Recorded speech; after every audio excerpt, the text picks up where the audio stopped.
Cheat Code, Support Strategist, written by Clouds, read by Distracted by Books.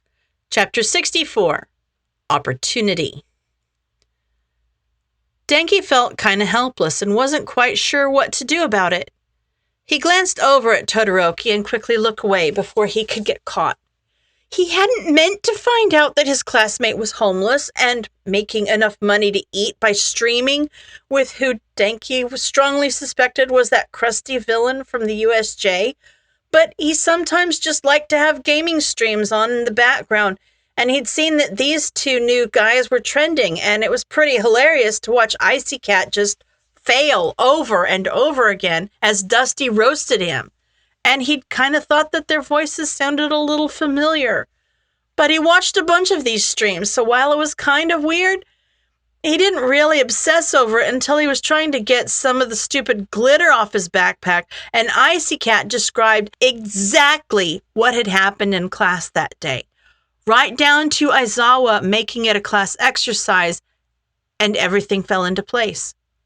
Of course, after he realized that Todoroki was Icy Cat, that meant that Dusty was Shigaraki, and all those jokes about Dusty trying to kill Icy Cat weren't jokes at all.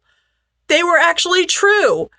And why was Todoroki voluntarily hanging out with an actual villain who had actually, really, 100% tried to kill him? Was it just that he was homeless and had nowhere else to turn to? Why was he homeless in the first place? He'd mentioned something about his dad kicking him out and then him being too stubborn to apologize and move back in. But wasn't his dad Endeavor? Why would Endeavor kick out his own son? Was it safe for him back at home? Or was he safer? Well, considering he was hanging out with Shigaraki, he probably wasn't safe anywhere. Denki knew he should probably tell the police. But, like, snitching on his classmate, not to mention one of his favorite streamers, just kind of felt icky. Like, Shoto obviously didn't want to go back home, but if the police found out, then they'd probably send him right back. And that would kind of suck. But it wasn't like Shoto was telling Shigaraki anything, right? Beyond vague hints, they never really talked about their lives on stream. Otherwise, Denki would have figured it out a while ago. So it wasn't like the League was gathering information on them or anything, right? Still, he should do something, shouldn't he? He bit his lip as their friends finished packing up their stuff for lunch. Hey, guys, why don't we invite Todoroki to eat with us? Sarah's eyes widened. Are we sure we want to keep adopting the scary ones? I mean, the only one who's scarier than Todoroki is Bakugo, and we've already got him in the bag. What did you say, soy sauce face? Bakugo's hands popped threateningly, but Mina just patted him on the shoulder. Just because he doesn't emote much doesn't mean he's scary, she argued. I say we do it. Gotta catch 'em all. Bakugo looked like he was about to burst a blood vessel. We're not frickin' Pokemon! Nah, but if you were, you'd both be fire types. Kirishima grinned. That means you'll be great friends. Hey, Todoroki! Want to eat lunch with us? Todoroki looked a bit surprised, obviously, but after a long moment of staring at them blankly, he just shrugged. Okay. Sarah blinked in surprise. Whoa, that was easy. Bakugo quietly simmered while they waited in line for their food, but even though he was obviously not happy, he didn't explode, so Denki counted that as a win. As for Todoroki, the rest of the group wasn't really sure what to do with him, but Mina was just rambling as usual as Kirishima encouraged her, so it was almost normal until Todoroki actually joined in on the conversation. Mina had been talking about punting Mineta into the sun, which was a pretty usual topic for her, when Todoroki completely deadpan said, I don't think that's wise. We don't want the sun getting indigestion. Almost immediately, everyone stopped walking. Todoroki just blinked and looked at them. What? Nothing, dude. Sero grinned. We just didn't know you actually had a sense of humor. Kirishima nodded. Yeah, dude, totally manly. Denki wasn't quite sure why he was surprised. Obviously, he was familiar with Todoroki's weird sense of humor. It was like half the reason he was such a popular streamer. But for some reason, Denki had just kind of assumed it was just for the stream. Like, Icy Cat was a character Todoroki played and not actually who he was. But, like, no.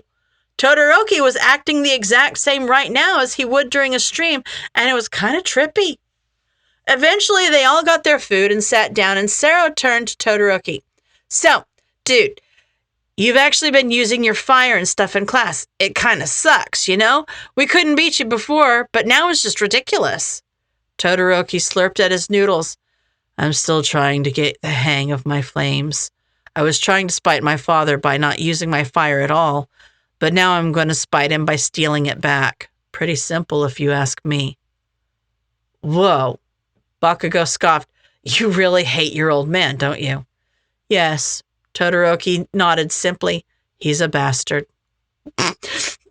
Kirishima snorted so hard that the soda he was drinking shot out of his nose, and everyone started laughing. Todoroki looked mildly concerned, but Kirishima just waved him away. Nah, man, I'm good. If you're going to improve your fire, though, I'm sure you're pretty stoked about those packets cheat code gave us. Todoroki frowned. A conversation would be more helpful. The packets can be annoyingly vague. Just ask Ochako to introduce you, Mina piped up. You know how she had that weird blank packet? Well, she's totally been improving anyway. Every time we try to ask her about it, she either laughs us off or teleports away. But, I'm 90% sure at this point that she actually knows the guy. Shinso probably does too, because he's acting just as suspicious. Todoroki hummed thoughtfully. That I might have to ask them then. Denki frowned. Sure, he was 90% sure that Todoroki wasn't actually giving any information to the League, but that wasn't 100%. And if he found out who cheat code was, he really should probably tell someone. Tenya stood and watched Tensei as they waited for Artiste. They had figured out that she actually taught part-time at UA, so it wasn't a big deal for her to come teach them. But Tenya felt an obligation to apologize for making her take time out of her day. He should probably also apologize to Cementos, who had taken the cement training room and turned it into a beginner skate park. Tensei had wasted no time in exploring, almost giving Tenya a heart attack as he immediately tried to take his wheelchair over a jump. Seriously? Didn't he know he could get hurt again if he did that? Thankfully, Tensei had started just rolling down some of the hills, which didn't seem quite as dangerous, so Tenya just quietly watched, ready to run forward and help at a moment's notice. He was just about to try to stop Tensei from going toward the jumps again when the door to the training room opened and Artiste glided in. Hello, boys, she sang out. I'm here to teach you how to use those wheels. Hey, Artiste. Tensei grinned and waved, trying to use one hand to wheel himself closer. Long time no see. Tensei, Tenya hissed. Don't be rude. I'm not being rude, Tensei defended. Just because I'm a little more casual than your preference doesn't mean I'm being rude. Tenya scowled. You can't just ahem. Artiste interrupted them with a glare. Immediately, Tenya dropped into a low bow. My apologies for my brother's presumptuousness, ma'am. We know you're taking time out of your already busy schedule for us, and we are eternally grateful. Now, let's get one thing straight. Artiste interrupted firmly. I like all of my classes to be a safe space. So that means we have to be comfortable with one another, and that means stop bowing and apologizing for things that don't need apologies. Got it? Tenya straightened immediately. In addition, Artiste cut him off before he could argue. None of that ma'am stuff. You will not call me miss. You will not call me professor. You will not even call me Artiste. When we're here learning, I'm Hina and nothing else. Okay? Tenya opened and shut his mouth a few times, not able to think of anything to say until Tensei laughed and gave their teacher finger guns. finger guns. You got it, Hina. What? No! Tenya sputtered. You're our teacher. Referring to you by your first name is entirely inappropriate, and I'm the teacher, so that means I'm in control here. Artiste laughed. Aizawa warned me you were a bit stiff, but my goal here is to foster creativity, not manners. She wrinkled her nose in disgust. If you're too worried about the rules, you'll never break them. That's... Tenya felt like he was having an aneurysm. Isn't that the point? Of course not. Now let me finish. Artiste had a twinkle in her eye. If you never break the rules, then you can never create something new and wonderful. Now, wouldn't that just be tragic? Tenya bowed again. I apologize. I hadn't thought. Tensei cuffed him over the head. Kiddo, didn't she just tell you not to bow anymore? Oh, right. Tenya straightened. I'm so sorry. Artiste rolled her eyes. We'll get there eventually. That's what it means to just keep rolling along, right? She shifted her feet and spun in a circle, then proceeded to skate circles around them, navigating the hills, jumps, and ramps like they were nothing. She bent down, and Tenya saw her grab a piece of chalk from the bag on her hip. Soon enough, she was drawing long, flowing lines all around them. Tenya followed her movements as best he could, but it all just seemed so impossible. Maybe Ashido could learn to move like that, but he was a runner, not a dancer. After a minute, Artiste spun to a stop and wiped her forehead with the back of her hand, leaving a smear of multicolored chalk dust across her face. Then she gave them a wink and knelt down to touch the ground. All of a sudden, vines started growing from her drawings, completely blocking the walls and boxing them in with thick thorns and flowers. As you can see, Artiste grinned, it pays to keep an open mind. My quirk is limited by the size and quantity of my drawings. But have you ever tried to draw while running? It's a nightmare. Even if fighting in roller skates is a bit non-traditional, some might even say it's breaking the rules.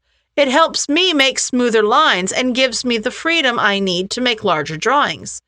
There are challenges, of course, but with a little creative rule breaking, you'll be able to figure out how to roll around all those little bumps in the road. You boys ready to get started? Tenya nodded politely, but Tensei had a different idea, cheering and whooping as he clapped, completely undeterred by the fact that he was the only one making any noise. It was all Tenya could do not to die from embarrassment. To his surprise, though, rather than being mortified, Artiste smiled. That's the spirit! Now let's get started, shall we? She clapped her hands, and the vines disappeared into a shower of chalk dust. Cementos has been kind enough to set this place up into an amazing skate park, but you guys already know the basics, so let's get a little creative. She grabbed a piece of paper from her pocket and tapped it, making a tennis ball drop onto the floor. She caught it on the first bounce and threw it as hard as she could against the wall. Your job is to bring me that ball, but let's break the rules a little bit while we're at it. She smiled mischievously. You can't move in a straight line. Mineta finished setting up his trap and moved to his perch on top of the building while he dialed Kurogiri. From what he'd seen on the maps, this would be the perfect spot to catch that Midoriya kid on his way home from school. There were a few different routes that he could take, but they all converged here at one point or another. So even if he switched his routine, he'd almost definitely have to pass by Mineta to get home. A quick call to Power Loader about his costume had been enough to confirm that both Midoriya and Hatsume had already left the school, so it was only a matter of time until he could spring his trap. Mineta still wasn't quite sure if Midoriya really was cheat code, since Hatsume could have easily accomplished any of the tricks that cheat code pulled at the USJ. But the fact that Midoriya was Nedzu's personal student swayed the suspicions in his favor. Mineta was obviously still skeptical, since the guy didn't even have a quirk to back him up. But if Nedzu thought he was the real deal, then, well, Mineta could at least give him the benefit of the doubt, and he'd act as good bait if Hatsume was cheat code instead. Kurogiri picked up on the fourth ring, and Mineta didn't even bother saying hello. Be waiting for my call. As soon as I nab my target, I'll be needing a pickup. I'm sure Sensei will want to meet him as soon as possible. So you're capturing cheat code today, I gather? Kurogiri said boredly. I suppose I should wish you luck then. Mineta scowled and hung up. I don't need his stupid luck. Who does that oversized clown think he is, underestimating me? He shoved the phone in his pocket and popped one of the balls off his head in anticipation. He'd show them that he wasn't just some child that they could ignore and push aside. He'd make them take him seriously. He'd catch cheat code and present the guy to Sensei as proof that he wasn't somebody they wanted to mess with. Mineta took a deep breath. All that was left to do now was wait for his prey. End of chapter.